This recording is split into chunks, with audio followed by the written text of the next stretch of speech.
आज हम डिस्कस करेंगे कि ओल्ड एज में कॉम्प्लिकेशंस कैसे डेवलप होते हैं। यहाँ एक पेशेंट हमारे पास है जो 70+ ईयर्स की हैं, जिनको advanced osteoarthritis of the knee joint था।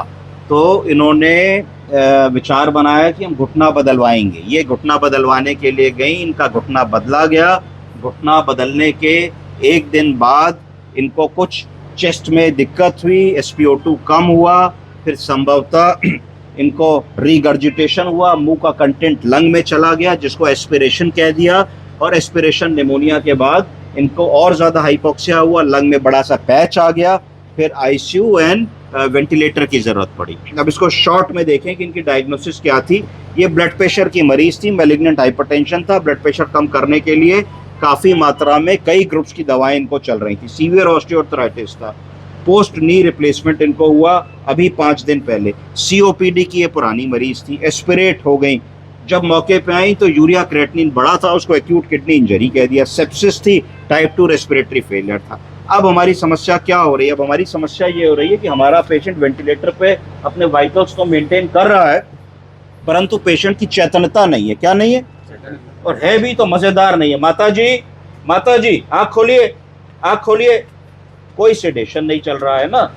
तो अब ये समझ में चिंता हो रही है कि साहब कैसे वेंटिलेटर निकलेगा, कैसे ये ठीक होंगी, कैसे इनको होश आएगा। होश क्यों नहीं आ रहा है?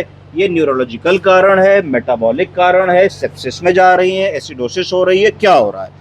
तो अब इनकी अप्रोच कैसे करनी है इसको मैं आपको सिखाता हूँ। कि इनको मैंने भी इवेलुएट किया, तो मैंने लिखा कि भाई ये फला फला नाम है, इतनी उम्र है, महिला है, इस तारीख को हमारे पास आई। इनको ब्लड प्रेशर है, ऑस्टियोआर्थराइटिस है, नी रिप्लेसमेंट हुआ है, एस्पिरेट हुई, फिर टाइप 2 रेस्पिरेटरी फेलियर में गई, फिर एक्यूट किडनी इंजरी हुई जो रिकवर कर रही है क्योंकि हर दिन यूरिन आउटपुट अब इम्प्रूव हो रहा है, और ऐसा लगता है कि इंसेफेलोपैथी में है जिसके कारण से इनकी चेतना चली गई है। तो इंसेफेलोपैथी का एक कॉमन कारण हो सकता है कि कई बार ICU के पेशेंट्स पॉटी नहीं पास करते हैं, 2-2 3-3 दिन हो जाता है, या कम पॉटी पास करते हैं तो उनका अमोनिया बढ़ जाता है। तो इनका एक सीरम अमोनिया का इवैल्यूएशन होना चाहिए, देखने के लिए कि हेपेटिक इंसेफेलोपैथी वाली पिक्चर तो नहीं है कि अमोनिया बहुत ज़्यादा बड़ा हाइपर अमोनिया हो रहा।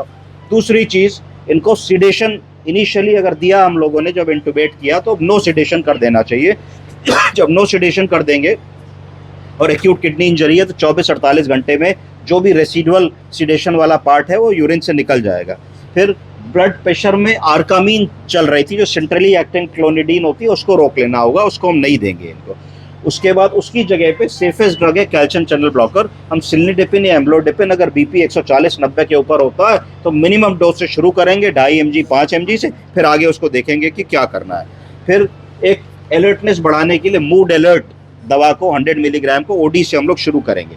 वेंटिलेटर में हम TP स्टाइल और प्रेशर सपोर्ट मोड पे इनको इंटरमिटेंटली लेंगे, यानी कि अभी तो ये है SIMV मोड पे, सिंक्रोनाइज्ड इंटरमिटेंट मैंडेटरी वेंटिलेशन पर 4-4 घंटे में हम इनको प्रेशर सपोर्ट पे लेंगे, और प्रेशर सपोर्ट पे लेने के बाद फिर हम लोग इनको TPs पे लेंगे, देखेंगे कितनी देर ये मेंटेन कर रही हैं। फिर बेड पे हम मोबिलाइज कराएंगे इनको, दाईं करवट बाईं करवट, दाईं करवट बाईं करवट इनको हम लोग कराएंगे। चेस्ट की फिजियोथेरेपी कराएंगे जिससे कि जो भी सीक्रेशंस रिटेन कर रहे हो वो सीक्रेशन करके बाहर आ जाए। उसके बाद जो कल्चर्स हमने भेजे हैं वो पता करेंगे कि कल्चर्स क्या है, और कल्चर में जो दवा निकल रही है और जो हम एंटीबायोटिक दे रहे हैं वो मैच कर रही है कि नहीं। अगर नहीं कर रही है तो फिर कल्चर सेंसिटिविटी ड्रग से हम इसको रिप्लेस करेंगे। ET सक्शन को 3 से 4 बार हम लोग प्रतिदिन करेंगे। सक्शन करना मैंने बताया था, फॉलीस को ले करके टिप काट करके होता है जिससे कि अंदर इंजरी ना हो जाए। उसके बाद हम लोग, क्योंकि बलगम थिक है और निकल नहीं रहा है, तो N-एसिटाइलसिस्टीन टैबलेट भी देंगे, और N-एसिटाइलसिस्टीन म्यूसिनेक के नाम से आती है, उसे लिबलाइज भी कराएंगे। तो म्यूकोलिसिस करेगा, बलगम को पतला करेगा, फिर वो बलगम लूज होगा और हम उसको सक्शन से निकाल लेंगे। फीडिंग को हम लोग चालू रखेंगे, राइस टू फीडिंग को करीब 200 से 250 ml हर 3-3 घंटे पे, क्योंकि थोड़ा गट मोटिलिटी कम हो जाती है तो एक पेरीनॉर्म ऐड कर देंगे जिससे कि जो खाना दे गैस्ट्रिक कंटेंट वो आगे मूव होता चला जाए। इसके बाद पॉटी के लिए हम लोग हेपेटिक इंसेफेलोपैथी, जब तक हमारे अमोनिया की रिपोर्ट नहीं आ रही है तो या तो एनीमा दे देंगे या फिर हम लोग एक इनको लग्जेटिव सिरप कोई दे देंगे जिससे कि उनको पेट दिन में 2 से 3 बार साफ होता रहे। 1-2 दिन हम लोग सोप वाटर एनीमा या इलेक्ट्रोलोज एनीमा जरूर लगा देंगे। फिर सबसे इंपॉर्टेंट होगा कि इलेक्ट्रोलाइट्स हमारे मेंटेन हैं कि नहीं। तो हमको ABG दिन में 3 बार करना है। ABG में सोडियम को चेस करना है, पोटेशियम को चेस करना है, देखना है लैक्टेट तो नहीं बढ़ रहा है, इन्फेक्शन तो गड़बड़ नहीं हो रहा है, ब्लड का पीएच मेंटेन है कि नहीं है, और पुनः CO2 रिटेन तो नहीं कर रही है, PO2 कितना चल रहा है। इतनी चीज़ें हमको निरंतरता से देखनी है।